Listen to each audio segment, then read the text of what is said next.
A placebo is a treatment with zero therapeutic value but magical healing power. Common placebos include sugar pills, inert saline injections, other procedures, and surgeries that are completely fake. Placebos are especially effective to treat pain, chronic stress-related diseases like insomnia, and forms of depression.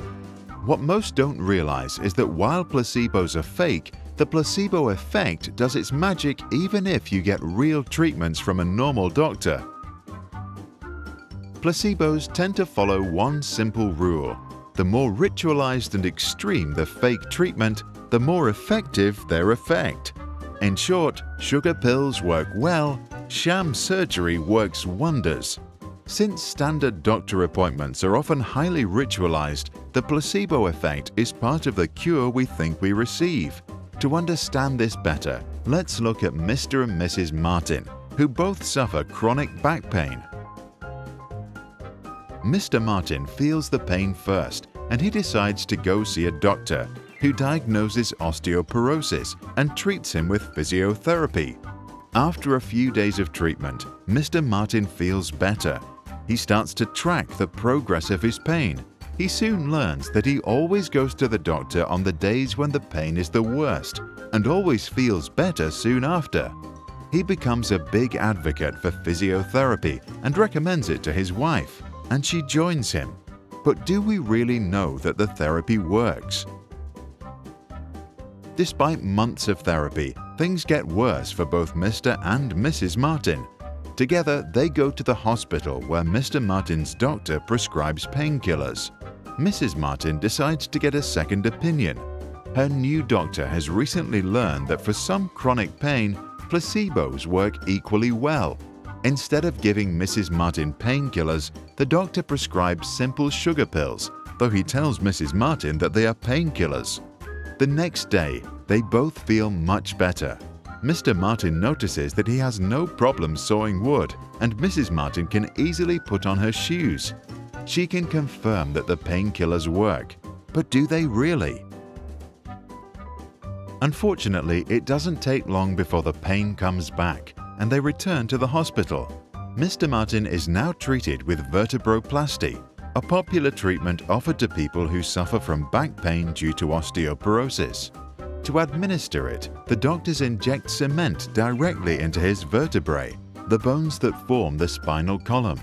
Mrs. Martin's doctor simply has her smell a container full of cement and then administers a saline injection, which does nothing. Her doctor learned about this placebo from research published in the US National Library of Medicine. It showed that a large randomized controlled trial found no benefit of vertebroplasty over a sham procedure.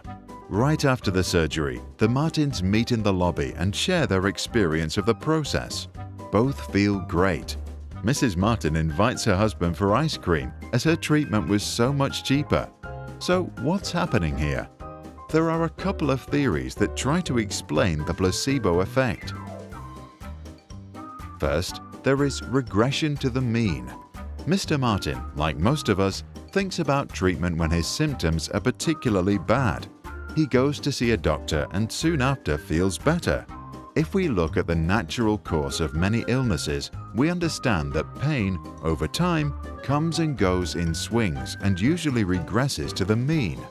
We don't know if the doctor or placebo had anything to do with the improvement. Then, there is classical conditioning. Most treatments, including vertebroplasty, are delivered in a context of rituals that include social signals, physical cues, and verbal suggestions. Mr. Martin's brain interprets such cues and elicits expectations, memories, and emotions. It releases endorphins and other chemicals that make him feel good and lower his perception of pain. So it becomes a self-fulfilling prophecy, where the belief that he feels better leads him to feel better. And there is confirmation bias. As soon as Mrs. Martin takes the sugar pill, she thinks she will feel better. Then she focuses only on the things that confirm that she is better. She doesn't realize that she still has trouble doing many other things. While all three ideas probably work together, there is another theory. So-called mirror neurons might also play a role. A new and growing body of evidence points at brain cells that mirror behavior. The cells fire when one acts and when one observes the same action performed by another. As Mrs. Martin talks to the doctor, parts of the doctor's brain will mirror parts of her brain, and part of her brain will mirror his.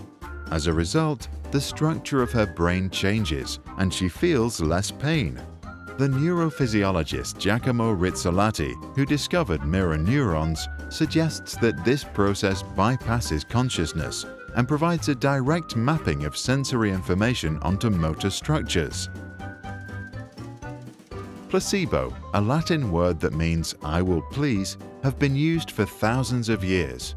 Placebo effects have been discussed for centuries. An influential study from 1955 by Henry K. Beecher, Harvard, titled "The Powerful Placebo," established the idea that the effect is clinically important. Today, the placebo effect is well recognized and scientifically so significant that any new pain medication that seeks Food and Drug Administration approval in the United States needs to show that it works better than a placebo treatment. In so-called randomized controlled trials, the gold standard of medical research, one group of patients is given the new medication while a control group receives a placebo. Neither the doctors who hand out the medication nor the patients know who gets what. Once the trial is over, results are compared. If the new medication works significantly better than a placebo, it's allowed to be sold. The trial is surprisingly difficult. From 10 new drugs entering the test, 1 gets approval. If a placebo study proves that an existing standard medical procedure is ineffective, like in the case of vertebroplasty, competent doctors stop prescribing it, and we can speak of medical reversal. To find out if an existing treatment works or if its healing power is just the result of the placebo effect, we can administer treatment without the knowledge of the patients.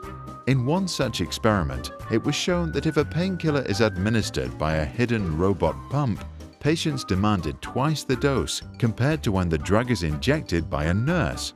This would suggest that if a patient is completely unaware that treatment is being given, the treatment is just half as effective. The placebo effect counts for the other half. Honest placebo studies go even further. Because deception is ethically questionable, researchers have now started to do clinical trials in which people are told that all they get is a sugar pill with placebo printed all over the packaging. And even then, the placebo effect does its magic and helps you feel better. One experiment at the Harvard Medical School showed that people suffering from irritable bowel syndrome who were taking the honest placebo doubled their rate of improvement compared to the control group.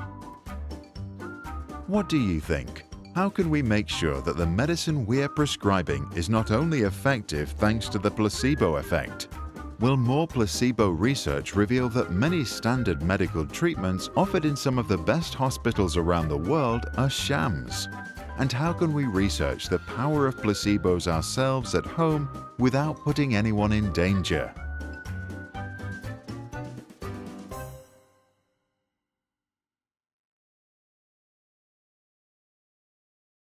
If you like this video and the way we explain the subject, subscribe to our channel.